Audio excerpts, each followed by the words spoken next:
मैं हूं श्वेता त्रिपाठी और आप देख रहे हैं 5 का प्रहार। आज ये प्रहार होगा उन लोगों पर जो समाज के दुश्मन हैं और कोरोना के दोस्त हैं। आज ये प्रहार होगा उन लोगों पर जो अभी भी लापरवाह बने हुए हैं और लगातार अपने घरों से निकल रहे हैं। आज प्रहार होगा उन लोगों पर जो अपनी जान के तो दुश्मन है लेकिन दूसरों की जान के भी दुश्मन बने हुए हैं। आज प्रहार हम करेंगे उन लोगों की सोच पर जो ये सोचते हैं कि कोरोना से हमारा क्या होगा। लोगों की मौत का आंकड़ा हर दिन बढ़ता चला जा रहा है, लेकिन कुछ लोग ऐसे हैं जो अभी भी जानबूझ करके मुसीबत मोल ले रहे हैं। कुछ लोग अभी भी ऐसे हैं जो कोरोना के खिलाफ जंग में एक बहुत बड़ी चुनौती बन रहे हैं अपनी लापरवाही की वजह से। ऐसे लोगों को किस तरीके से जवाब दिया जाएगा, ऐसे लोगों के साथ किस तरह से सख्ती की जाएगी, ऐसे लोगों को किस तरह से सबक सिखाया जाएगा, 5 के प्रहार में आज हम यही जानने की कोशिश करेंगे कि ऐसे लोगों का इलाज क्या होगा। और 5 के प्रहार में आज जिन सवालों के साथ हम शुरुआत कर रहे हैं वो 5 सवाल जो शायद आपको भी जरूर समझने होंगे।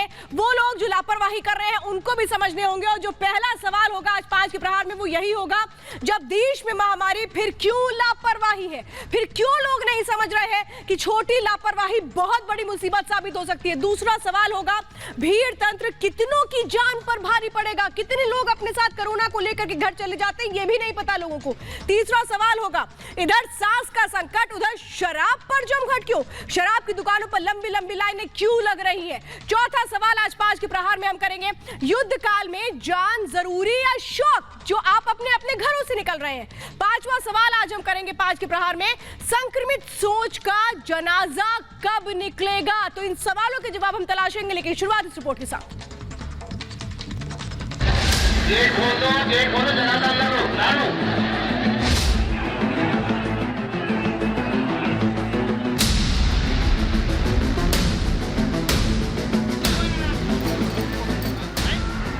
यूपी का बदायूं हो या सीतापुर, झांसी हो या बहराइच,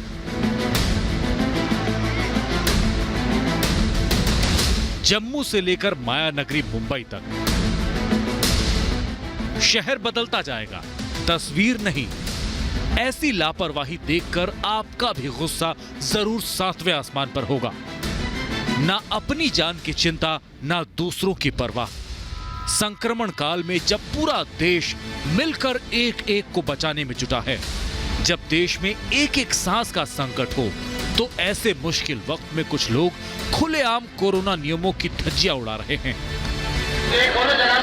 ये तस्वीर देखिए, लग रहा होगा कि कोई रैली है या मेला होगा, मगर ये यूपी के बदायूं का नजारा है। मुस्लिम धर्मगुरु हजरत अब्दुल हमीद कादरी के जनाजे में मुरीदों ने कोरोना नियमों का खुलेआम जनाजा निकाल दिया। ना खुद की फिक्र, ना दूसरों की चिंता। कई लोगों के मुंह पर मास्क तक नहीं थे। ये हाल तब है जब धर्मगुरु खुद जीवन भर नियमों के पालन की सीख देते रहे, मगर जनाजे को कंधा देने के चक्कर में 15 से 20 हजार लोग जुट गए। भीड़ के सामने पुलिस हांफती रही। जरा सोचिए, इनमें से अगर कुछ लोग भी संक्रमित हों तो आने वाले दिनों में और कितना बड़ा कोरोना विस्फोट होगा। कोरोना प्रोटोकॉल को तोड़ने वालों में जाम के शौकीन भी पीछे नहीं थे। यूपी के कई शहरों में शराब की दुकान पर मारामारी का माहौल था। नोएडा से लेकर जौनपुर और हाथरस तक शराब पीने वाले संक्रमण से बेफिक्र दिखे।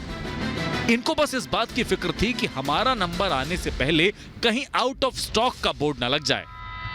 ऐसे लोगों का सरकार क्या, स्वयं भगवान भी आ जाएं तो कुछ नहीं हो सकता। आज हमारे साथ इस संक्रमित सोच पर करिए 5 का प्रहार।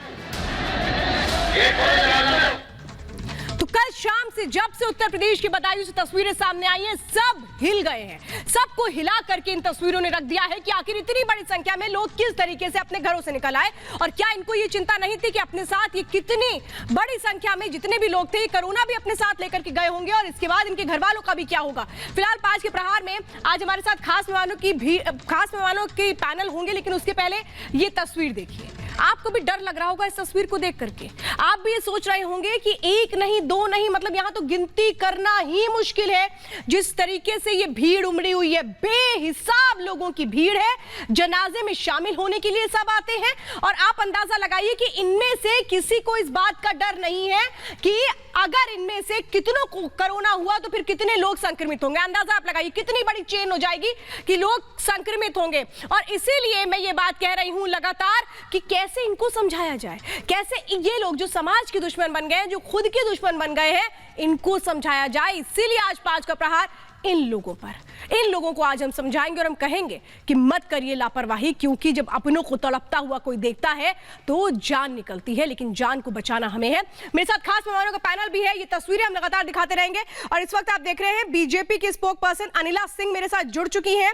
मेरे साथ पद्मश्री डॉक्टर प्रवीण चंद्रा भी होंगे। मेरे साथ इस वक्त फिरोज बख्त अहमद साहब जुड़ चुके हैं, चांसलर हैं मौलाना आजाद नेशनल उर्दू यूनिवर्सिटी के। स्वागत है आपका। मेरे साथ तारिक अहमद लारी हैं, पॉलिटिकल एनालिस्ट हैं। मेरे साथ प्रेम कुमार भी हैं, जर्नलिस्ट हैं और पॉलिटिकल एनालिस्ट हैं। मेरे साथ शुभांकर भट्टाचार्य हैं, पॉलिटिकल एनालिस्ट हैं। डिबेट की मैं शुरुआत करूंगी अनिला सिंह आपके साथ और तारिक अहमद लारी आपके साथ। अनिला सिंह जी, क्या हो रहा है? लोगों को क्यों नहीं इस बात में समझ में आ रहा है कि घर में ही रहेंगे तभी सुरक्षित रहेंगे, तभी जान बचा पाएंगे खुद की और अपने अपनों की? जी बिल्कुल, देखिए ऐसा है कि लगातार जो सरकारें हैं, चाहे वो केंद्र की सरकार हो चाहे वो राज्य की सरकार हो, लगातार ये प्रयास करती हैं, लोगों को जागृत करती हैं कि आप जो है कोरोना प्रोटोकॉल जो बिहेवियर है आप उसको अपनाइए। परंतु मुझे ये लगता है कि शायद कोई ऐसा जुनून उठता है दिमाग में, चाहे वो मैं किसी एक धर्म विशेष पे टिप्पणी यहाँ पर बिल्कुल भी नहीं करने वाली हूँ, कि वो सब कुछ ताक पर रख देते हैं, चाहे वो अल्लाह हो, चाहे वो भगवान हो, चाहे कोई भी हो। वो ये कहेगा ना कि भाई पहले अपनी आप की तो सुरक्षा करो, आप सब कुछ ऊपर वाले पे छोड़ दोगे। पर यहाँ पे जिस प्रकार की भीड़ उमड़ रही है, हमने देखा कि भाई जो वेव 2 आई है। तारिक अहमद जी, किसको जिम्मेदार ठहराया जाए इस भीड़ के लिए?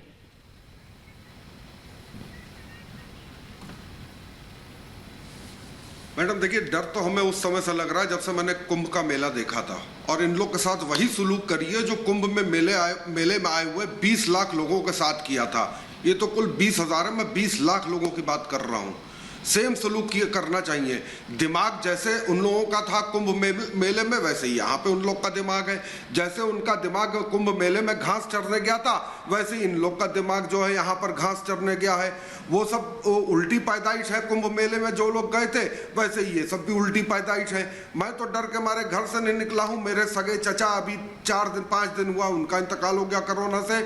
मेरी सगी बुआ का इंतकाल हो गया कोरोना से। 2 लोग मेरे परिवार में अभी 15 दिन के अंदर अंदर जा चुके हैं। तो कोरोना क्या है वो मुझे तो कोई ना बताए, और उसका रिजल्ट क्या होता है वो भी मुझे कोई ना बताए। मैं अपने सगे चचा की मैयत में नहीं जा सका, मैं अपनी फुफ्फी की मैयत में नहीं जा सका। तो कोरोना क्या होता है ये मैं जानता हूं, लेकिन जिनके दिमाग अगर घास चरने गए हैं तो वो कुंभ मेले तो इनके दिमाग का इलाज कैसे होगा? फिरोज बख्त साहब भी मेरे साथ जुड़े हुए हैं और मेरे साथ इस वक्त प्रेम कुमार भी जुड़े हुए हैं। देखिए, बड़ी बात तो आप यहाँ पर कह रहे हैं, लेकिन सवाल तो यही है कि ऐसे लोगों का इलाज क्या होगा? प्रेम कुमार जी और फिरोज बख्त जी, कैसे इन लोगों के दिमाग में ये बात फिट की जाए कि कोरोना और घर में ही रहना है?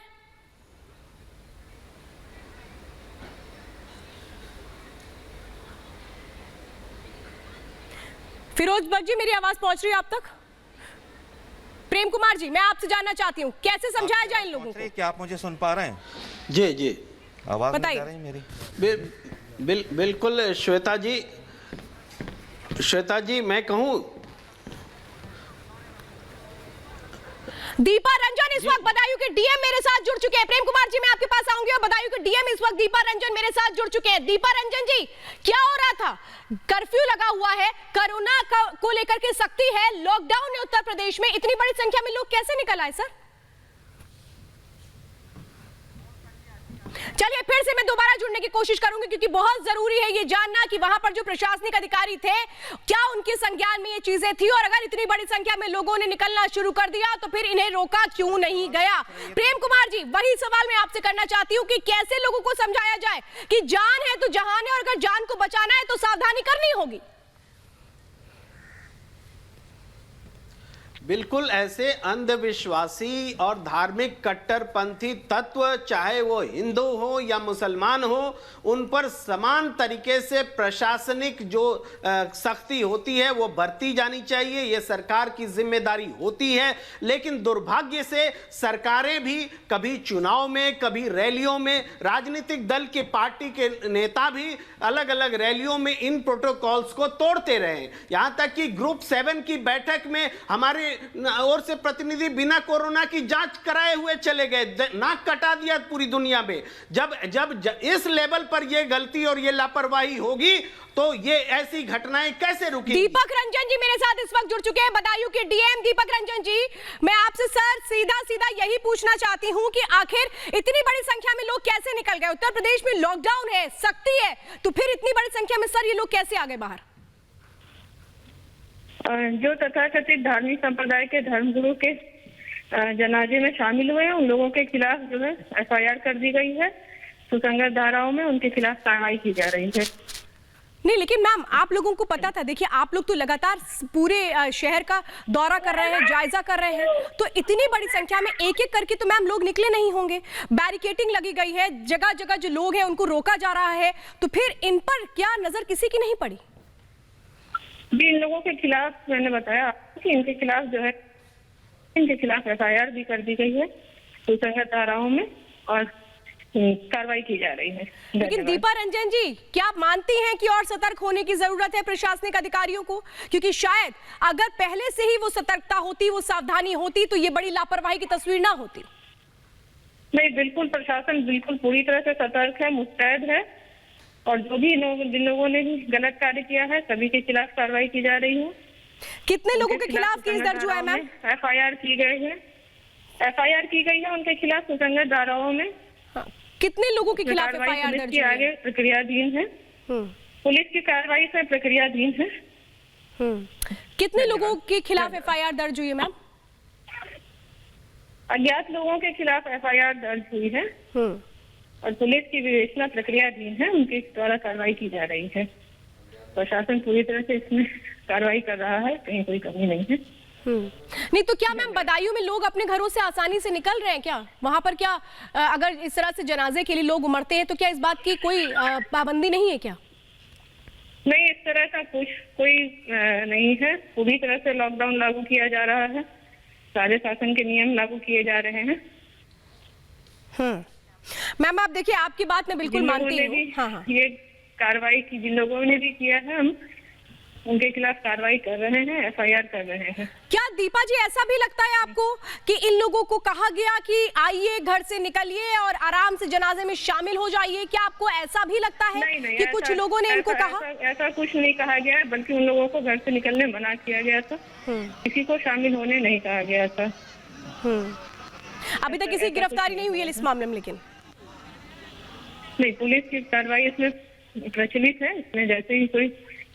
लेकिन दीपा जी, क्या आप ये मानती हैं कि अगर आप लोग और अलर्ट होते और सतर्क होते तो ये लोग नहीं निकल पाते अपने घरों से? क्योंकि इनके मन में कोई खौफ नहीं था, इनके मन में कोई डर नहीं था कि इतनी बड़ी संख्या में अगर ये लोग निकलेंगे तो फिर इन पर सख्त कार्रवाई हो सकती है। इस बात को तो मानेंगी ना दीपा जी?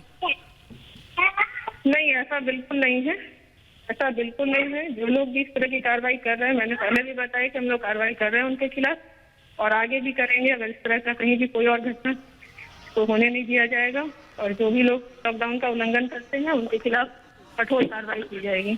बहुत बहुत धन्यवाद दीपा रंजन जी हमारे साथ जुड़ने के लिए। तो बदायूं की डीएम दीपा रंजन हमारे साथ फोन लाइन पर थी, जो साफ तौर पे जब हम ये पूछ रहे हैं कि आखिर ये किसकी लापरवाही है, क्यों नहीं इन लोगों को पहले रोका गया, या इन लोगों के मन में डर क्यों नहीं था कि अगर हम लॉकडाउन में निकलेंगे तो फिर सख्त कार्रवाई हो सकती है हमारे खिलाफ? प्रेम कुमार जी।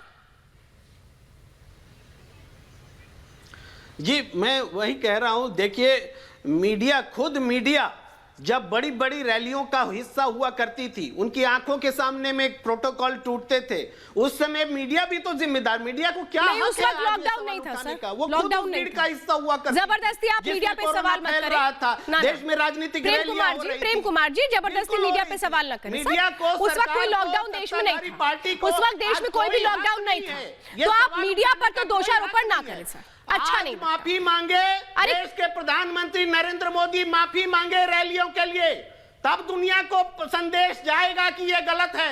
आज तो लोग सोच रहे हैं कि कोरोना में भी निकलना कोई बात नहीं है, वो रैली तो इन लोगों ने सही किया क्या? आप समर्थन कर रहे हैं क्या? सरकार पर दोषारोपण करके जिम्मेदारी से तो नहीं बचा जा सकता।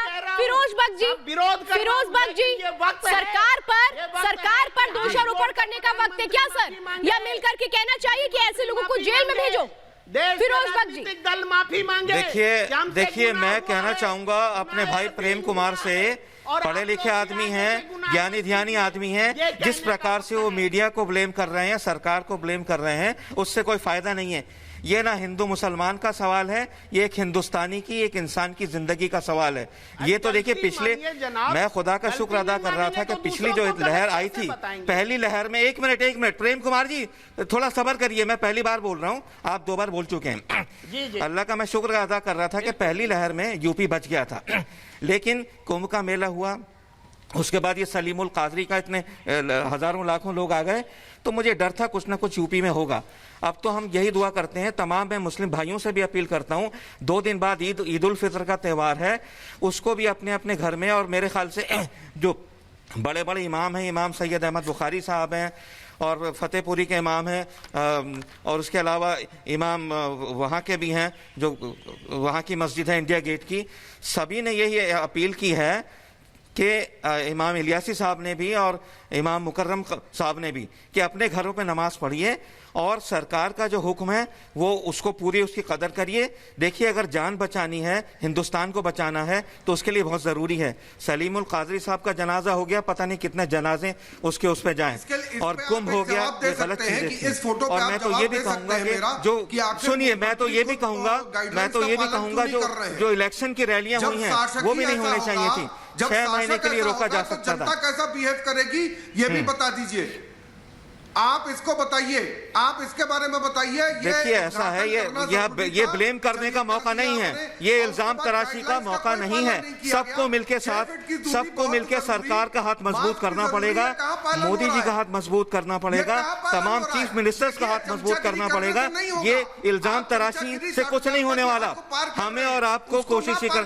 देखिए आप अपने लोगों से कहिए कि मंदिर में ना जाएं, मैं अपने लोगों से कहता हूँ मस्जिद में ना जाएं, घर में बैठ के आप जैसे लोग ना, मैं यही कहती हूँ तारिक अहमद लारी जी, सवाल करना ठीक है, सवाल करना लाजमी है, लेकिन साथ ही आपको ये भी कहना पड़ेगा कि लोगों को घर में रहना पड़ेगा, आखिर उनको नियम मानने पड़ेंगे। हर किसी की जवाबदेही है, हर किसी की जिम्मेदारी और जन भागीदारी की सख्त जरूरत है। मैं शिवम त्यागी और इस वक्त शुभांकर भट्टाचार्य के बीच बातचीत करना चाहती हूँ। शिवम त्यागी, सवाल तो यही है, तारिक जी जैसे लोग टीवी पर बैठ करके सिर्फ और सिर्फ पक्ष और विपक्ष की बात करते हैं, तस्वीरें दिखाते हैं कि इसने ये किया, इसने वो किया। अरे इतनी बड़ी संख्या में लोग उमड़ के आ गए, जान पर बन सकती है एक एक शख्स की, इसके बारे में क्यों नहीं बोलते? श्वेता जी, सबसे पहले तो मैं ये कहना चाहता हूं कि हाँ आप कुंभ को कह रहे हैं और कुंभ को कादरी जी के जनाजे से कंपेयर कर रहे हैं, तो कृपया करके महानुभावों इतना तो पढ़ लेते और समझ लेते कि कुंभ में जितने भी लोग गए थे अपने आरटीपीसीआर और नेगेटिव रिपोर्ट लेकर गए थे। कल जनाजे में भी कोई रिपोर्ट लेकर गया था क्या? मैं बिल्कुल नहीं कर रही हूं कि कुंभ में कौन गया कौन नहीं गया, जनाजे में कौन गया कौन नहीं गया, कौन आरटीपीसीआर रिपोर्ट लेकर के गया, कौन आरटीपीसीआर रिपोर्ट नहीं लेके गया। मैं तो सीधा एक सवाल कर रही हूँ, इतनी बड़ी संख्या में लोग निकले क्यों?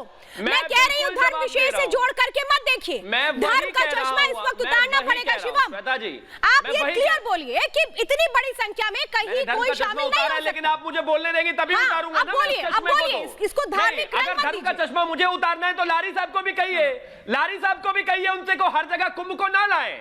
एक चीज बताइए, अलविदा जुमा में पूरे देश में नमाज पढ़ी गई, किसी ने देखा नहीं क्या? तस्वीरें नहीं देखी? चार मीनार पर क्या हुआ? इंसानियत को लाइए, अरे शर्म करो भाई, शर्म करो।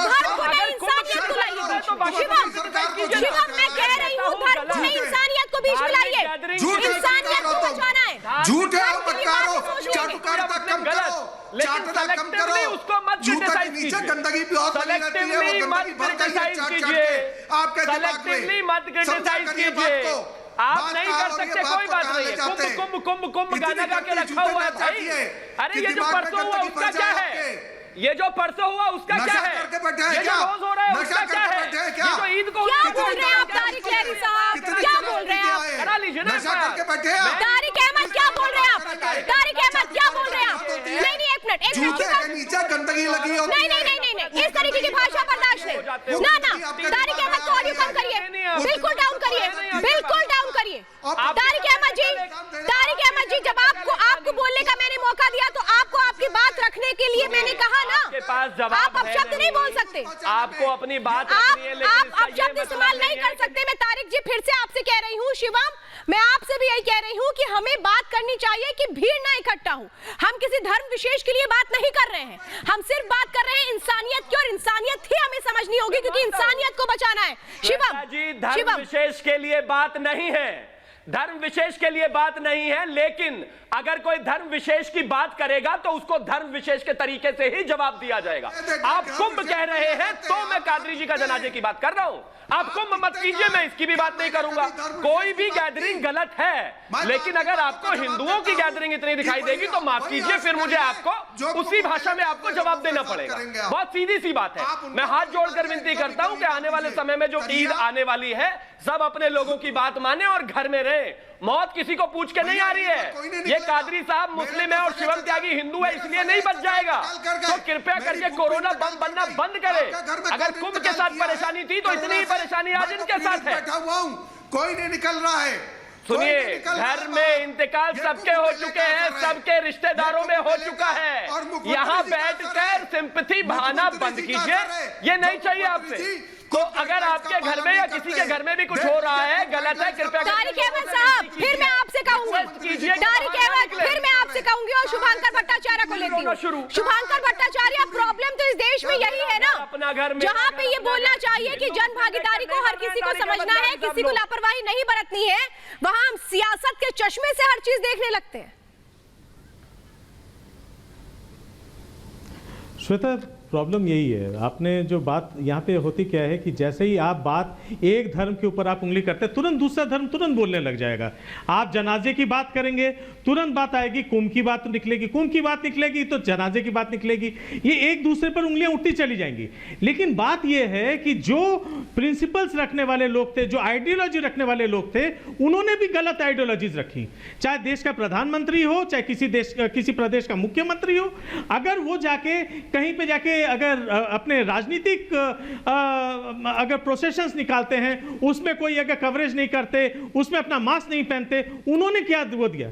अब आप पूरे देश में देख लीजिए, इस समय कोविड मैनेजमेंट सबसे नीचे स्तर पर है, लेकिन तब भी हम धर्म की बात कर रहे हैं। इस समय ऐसा माहौल बना दिया जा चुका है कि हम बार बार धर्म को लेकर बात करेंगे, हम एक बार भी नहीं बोलेंगे। अगर वो गलत हुआ है तो आप उसको जस्टिफाई करेंगे। आप भी तो वही कर रहे हैं, बैठकर जस्टिफाई कर रहे हैं। अभी हमने सुना कि कोई बता रहे हैं कुछ लोगों ने किया है तो हम भी करेंगे। क्यों झूठ बोल रहे हैं भाई? हिंदुओं ने किया है तो मुसलमान भी करेंगे। मत कीजिए ना कोई भी, निकल रहा हूँ, मत कीजिए। आप बैठ के वहां पे जाके आप साधुओं का बैठ के मुसलमान है। नहीं, आप लोगों ने फिर वही शुरू कर दिया।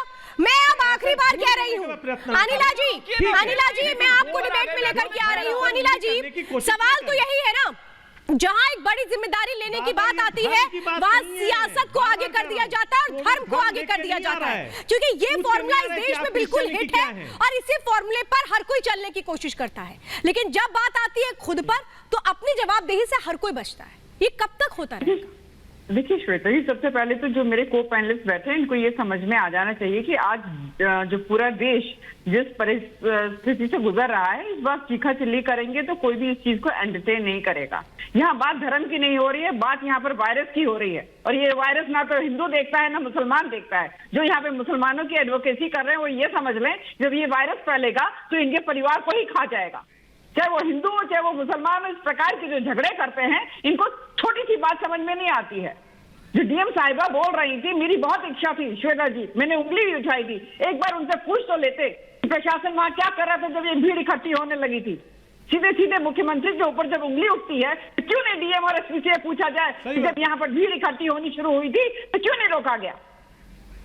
और फिर जब दीपा रंजन अनिला जी, इस बात का तो उनके पास जवाब है। यहाँ पर हम लड़ रहे हैं वायरस से, और यहाँ पे ये राजनीति अनिला जी, आपका जो सवाल है वो बिल्कुल लाजमी है, और अगर आपने सुना होता तो वो जो सवाल था वो जब हमने पूछा डीएम साहिबा से, तो डीएम साहिबा का ये कहना था कि हम कार्रवाई कर रहे हैं, लेकिन उनके पास ये जवाब नहीं था कि भीड़ इकट्ठा कैसे हो पाई। और अनिला जी, मैं तो कहूंगी कि आप तो बीजेपी की प्रवक्ता हैं, आप बिल्कुल इस बात को पहुंचाइएगा मुख्यमंत्री तक कि किस तरह से डीएम खुद कह रहे हैं कि हमें तो कुछ पता ही नहीं था। फिलहाल आप लोग जो तस्वीरों की बात कर रहे हैं, आज एक और तस्वीर सामने आई है कि कैसे शौक पूरा किया जा रहा है जिंदगी को ताक पर रखकर। ये देखिए, ये जितने भी लोग हैं ये शराब की दुकानों पर खड़े हुए हैं शराब खरीदने के लिए, लेकिन देखिए किस तरीके से यहाँ पर लोगों की लाइन लगी हुई है, और ये भूल रहे हैं कि अगर ये जिंदा रहेंगे तभी शौक को पूरा कर पाएंगे। तो शौक बड़ा है या फिर जिंदगी? अब इनको क्या समझाया जाए, इनको क्या कहा जाए? लॉकडाउन है लेकिन इन्हें चिंता नहीं है, लॉकडाउन है लेकिन इन्हें इस बात की कोई भी फिक्र नहीं है कि इन पर कार्रवाई हो सकती है। प्रेम कुमार जी, क्या किया जाए इन लोगों का इलाज? जी देखिए श्वेता जी, आप शराबियों से बहुत उम्मीद कर रही हैं, लेकिन ये शराब बेचने वालों से एक भी सवाल नहीं है। अरे शराबियों का क्या कसूर है, वो तो शराबी हैं, उनसे आप क्यों एक्सपेक्ट कर रही हैं? वो जो दुकान खुलवा रहे हैं, क्यों उनको राजस्व की ही चिंता है, जान की चिंता नहीं है? क्यों राजस्व की चिंता है? शराबियों से हमें कुमार जी, आप तो पढ़े लिखे व्यक्ति हैं, लोग हैं। अरे कभी पढ़े लिखे वाली भाषा भी इस्तेमाल कर लिया करें। क्यों आप क्या सोच रहे हो? रिपब्लिक भारत जो है उसकी व्यूअरशिप केवल ये हिंदू मुसलमान ही समझते हैं क्या? पढ़े लिखे लोग नहीं देखते रिपब्लिक भारत को? कभी तो समझदारी की बात करें लोग। आप भी तो पढ़े लिखे हैं, बताइए ऑर्डर कहाँ से मिला? चिकन खरीदने, शराब की दुकान बिना ऑर्डर के नहीं खुला होगा ना, तो ऑर्डर कहाँ से मिला? कांग्रेस की जो प्रवक्ता है, ये डबल पैमाना नहीं चलेगा। जो नेता है हमेशा इस देश में कभी सबसे पहले मुझे जरा बताएं ऑर्डर कहाँ से मिला मैडम? ऑर्डर कहाँ से मिला? कांग्रेस की पहले शराब की बात करती है, ये शराब बिकवाने वाले आप लोगों में वही भाषा का इस्तेमाल करते हैं। अरे ये तो शराबी है, यानी कि शराब अगर खरीद रहा है तो वो नाली में पड़ा हुआ मिलेगा। आप यही सोचते हैं क्या? राजस्व की बात करते हैं आप लोग, तो आप ये कौन सी डिबेट करना चाह रहे हैं? नहीं, एक मिनट मैं आपके पास आती हूँ अनिला। मैं प्रेम कुमार जी आपको बताती हूँ, ये भीड़ अगर इसी तरीके से इकट्ठा होती रही तो इसका अंजाम क्या होगा? मेरे साथ पद्मश्री डॉक्टर प्रवीण चंद्रा भी जुड़े हुए हैं। डॉक्टर साहब आप ही बता दीजिए सर, क्योंकि यहाँ जो है कुछ लोग इसको धर्म से जोड़ करके देख रहे हैं, कुछ लोग कह रहे हैं कि शराब की दुकानें खोलने की इजाजत ही क्यों दी गई, यानी कि प्रशासन की नाकामी की बात कर रहे हैं। लेकिन सर, ये भीड़ कितनी बड़ी मुश्किल पैदा करेगी? देखिए, जो आज ये डिस्कशन हो रहा है कि क्यों ये बीमारी आई, हम इस बात पे चर्चा कर रहे हैं, और इसी परिप्रेक्ष्य में सारी बात देखी जा रही है कि क्या हम और करें जिससे बीमारी आगे ना बढ़े। तो ये बात समझने की सबने, जितने भी लोग यहाँ बैठे हुए हैं, they are all very nice, very learned people, सबने ये बात कही कि भाई ये कुछ गलतियां हुई फ्रॉम द वेरी बिगिनिंग, जैसे कि रैलियां हुई, जैसे कि और हिंदू मुसलमान में नहीं डिवाइड करना चाहिए, ये तो सब भारतीय लोग हैं, और एज अ कलेक्टिव थिंकिंग करनी चाहिए, जिसमें हमें जानना है कि भाई ये बीमारी अगर हम ये नहीं करते, जो सारी चीजें हुई, तो ये शायद सेकेंड वेव इतनी सीवियर नहीं होती।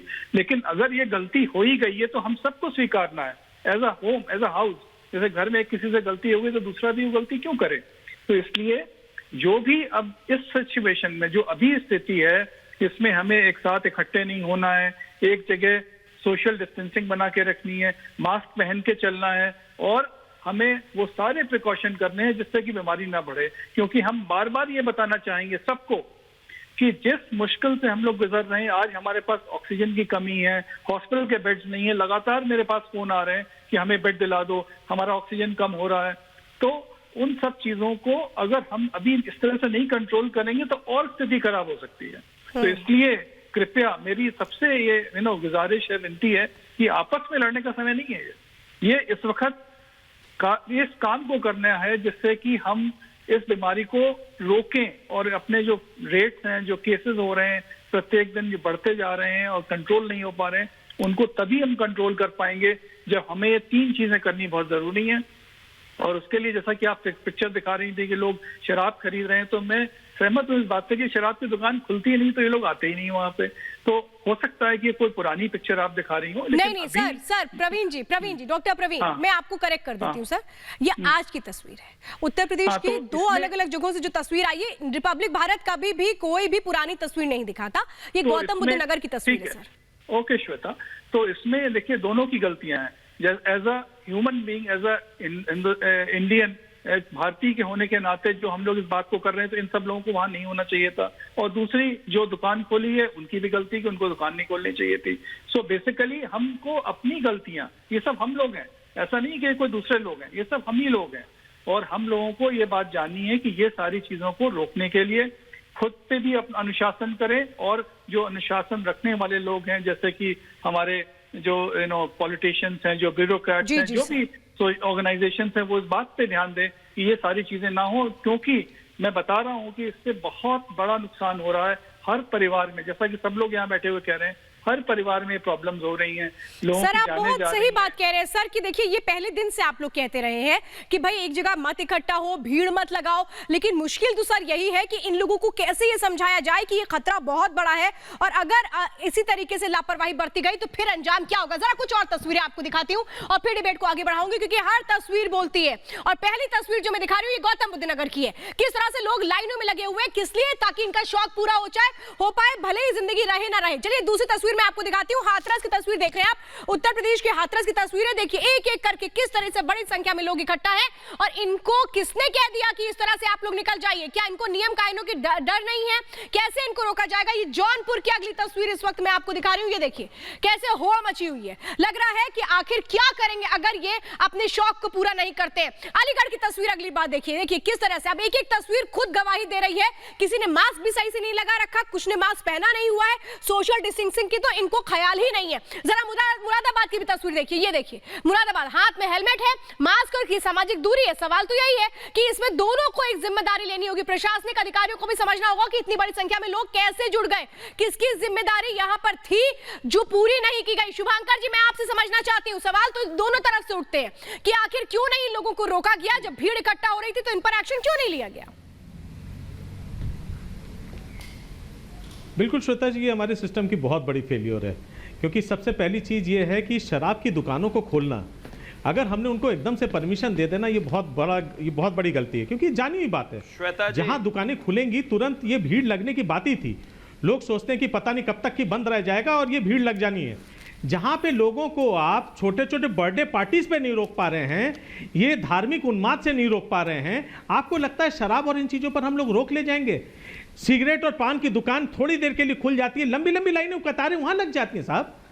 लेकिन जब लोग नहीं समझ पा रहे तो वहीं पे प्रशासन को थोड़ा सा ज्यादा और मजबूती के साथ आना चाहिए, वहां पे जाके रोकना चाहिए। लेकिन जब प्रशासन खुद छूट दे देता है, खुद अगर ये देखेगा, मतलब आप ये कह रहे हैं कि लोगों की गलती कम, प्रशासन की गलती ज्यादा है। शिवम त्यागी, शिवम देखिए शुरुआत तो मैं अब अनइंटरप्टेड बस उतना ही समय चाहता हूं जितना इनको मिला है। सबसे पहले एक चीज आप समझ लीजिए, अब इनको कहिए प्लीज थोड़ा रुक जाएं। ये ऐसा ही है कि जैसे कि एक एम्प्लॉय को अगर उसकी तनख्वाह ना मिले तो वो घर में बैठे बैठे लॉकडाउन में मर जाएगा। आप इस बात को समझ लीजिए कि किसी भी राज्य और देश के चलाने के लिए राजस्व जरूरी है, जनता की कुछ जिम्मेदारियां हैं। ये शराब कहीं जाने वाली नहीं है। हम इस देश में पढ़े लिखे देश में रहते हैं, 70% जनता पढ़ी लिखी है। दुनिया के पूरी दुनिया में डेड बॉडीज हम अपनी आंखों के साथ देख रहे हैं। क्या हम एक मीटर की दूरी और राजस्व की चिंता पड़ी हुई है? नहीं रख सकते? शिवम जी कहां दिमाग छोड़ के आए हैं? कमाल की बात है भाई, कैसी बातें करते हो आप? ये कहां से लाते हो ये चीजें?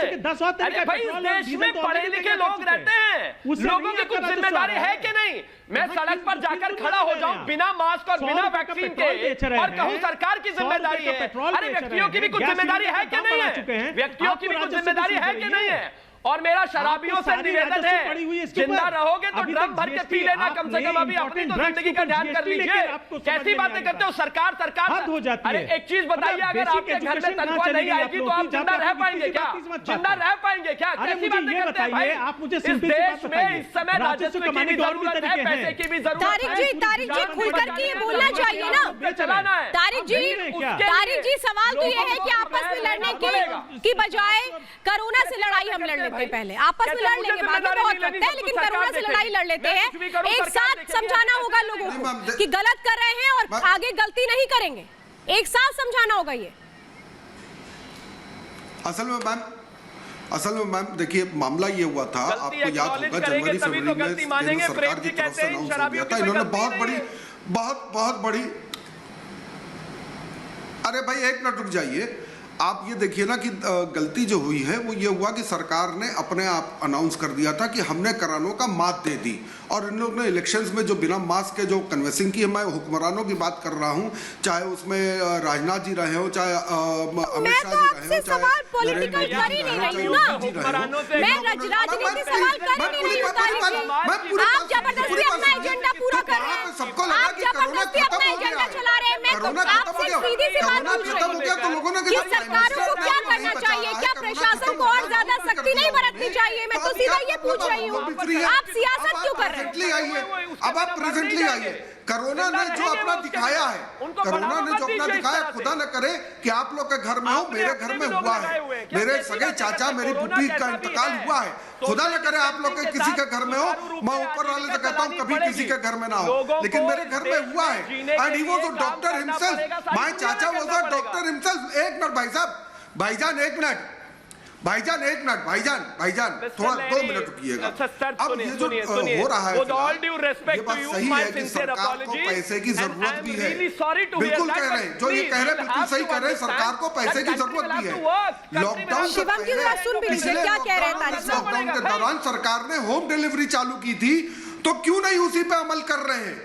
उस पे अमल किया जाए तो ज्यादा बेहतर है, इससे सरकार का भी पैसा मिलेगा और बिक्री भी होगी शराब की, रेवेन्यू भी मिलेगा और लोगों की जानें भी बचेंगी।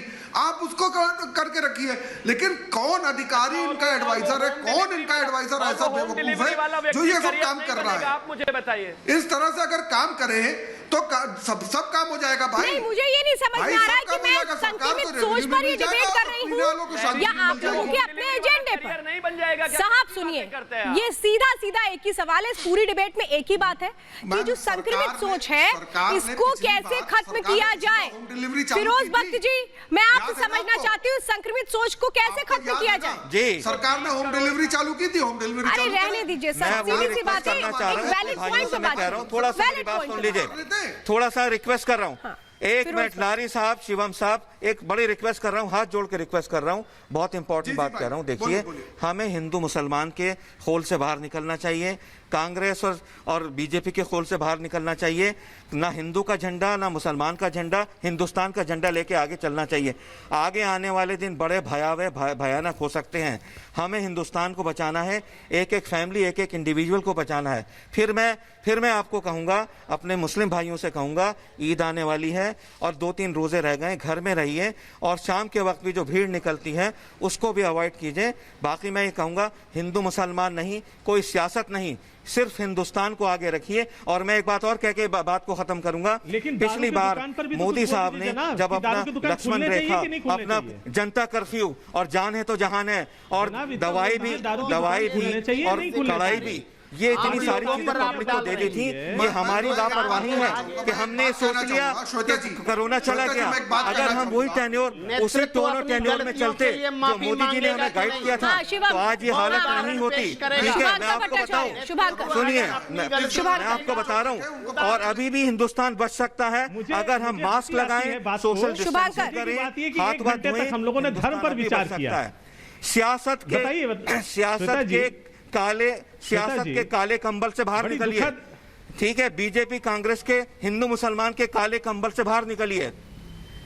शुभांकर जी, नहीं, वो सबसे तो बाहर निकल आएंगे, लेकिन सिर्फ मैं इतनी सी बात पूछ रहा हूँ कि हम अब तक डॉक्टर साहब ने धर्म को लेकर डॉक्टर साहब ने कितनी अच्छी बात कही। ये बात सुनने में इतनी गलत क्यों लगता है कि साहब दूध की दुकानें तो बंद हैं लेकिन शराब की दुकान खोल दी है। बात करना गलत, और हम कह रहे हैं कि नहीं, राजस्व बहुत जरूरी है। साहब, राजस्व के लिए जो आप जो लूट जो इस पे पेट्रोल और डीजल के नाम पर मचाए हुए हैं, जितना हम गैस के ऊपर दे रहे हैं, क्या वो कम है? अनिला जी, वो क्या खत्म हो जा रहे हैं? भट्टाचार्य की बात, दारू की दुकानें खुलनी जरूरी हो गई, तो फिर क्या जरूरत पड़ जाती है? अनिला, ठीक है शुभंकर जी, मैं बोल रही हूँ जरा से। सबसे पहली बात तो ये है श्वेता जी, आपका जो चैनल है, राष्ट्रीय चैनल है, रिपब्लिक भारत इसका नाम है, रिपब्लिक उत्तर प्रदेश उत्तराखंड नहीं है। और आपने जितने उदाहरण अभी दिखाए, मुरादाबाद दिखा दिया, नोएडा दिखा दिया, बदायूं दिखा दिया, अलीगढ़ दिखा दिया। अच्छा ये रहता कि बाकी जो कांग्रेस शासित प्रदेश है वहां की भी जरा झांकी दिखा देते। हाँ, डीएमके अनिला जी, हमारा उद्देश्य किसी प्रदेश की बात नहीं करना है अनिला जी। हमारा उद्देश्य है सही तस्वीरों को दिखाना जो हम दिखा रहे हैं, जो हम दिखा रहे हैं, चाहे फिर वो बीजेपी शासित हो या फिर कांग्रेस शासित है ना अनिला जी। यहाँ पे बीजेपी कांग्रेस की बात ही नहीं है, यहाँ तो तस्वीरों की बात है। फोकस जो नोएडा, लखनऊ, मुरादाबाद, अलीगढ़ का सारा फोकस दिखा दिया, उस पर मुझे थोड़ी सी आपत्ति है। बाकी जो गैर भारतीय जनता पार्टी शासित प्रदेश है, खासतौर से नहीं अनिला जी, देखिए जवाब देना पड़ेगा, जवाब हर किसी की जिम्मेदारी है, लेकिन ये कह देना कि उत्तर प्रदेश की तस्वीरों को दिखाया है, यहाँ की तस्वीरों, वहाँ की तस्वीर, मैम जहाँ जहाँ से तस्वीरें आती हैं हर जगह की तस्वीरें दिखाई जाती है। आपको अगर ये तस्वीरें अच्छी नहीं लग रही तो मैम मेरी समस्या नहीं है, बदल दीजिए उन हालातों को और बंद करवा दीजिए शराब की दुकानों को। कौन कह रहा है नहीं करेंगे सवाल आपसे? हालात सही होंगे तो क्यों सवाल करेंगे? प्रेम कुमार जी, आखिरी लास्ट कमेंट। प्रेम कुमार जी, मैं निश्चित रूप से कहता हूं कि नेतृत्व वही होता है जो उदाहरण पेश करता है। अच्छा उदाहरण पेश कीजिएगा, जनता आपका वेलकम करेगी। नहीं तो न तो जनता आपकी बात मान रही है, इसलिए नहीं मान रही है क्योंकि नेतृत्व खुद गलत। और मैं तो यही कहूंगी, मैं तो लगातार यही कहूंगी कि अब अगली बार ये भीड़ इकट्ठा ना हो पाए, इसलिए कोशिशें होनी चाहिए। लोग अपने घरों से अगर बिना मतलब निकलते हैं तो फिर उनको डर होना चाहिए। 5 के प्रहार में आप सभी मेरे साथ जुड़े, इसके लिए बहुत बहुत धन्यवाद। और हम कहेंगे लगातार कि भीड़ मत जुटाइए, क्योंकि जान है तो जहान है। रुकेंगे एक ब्रेक के लिए।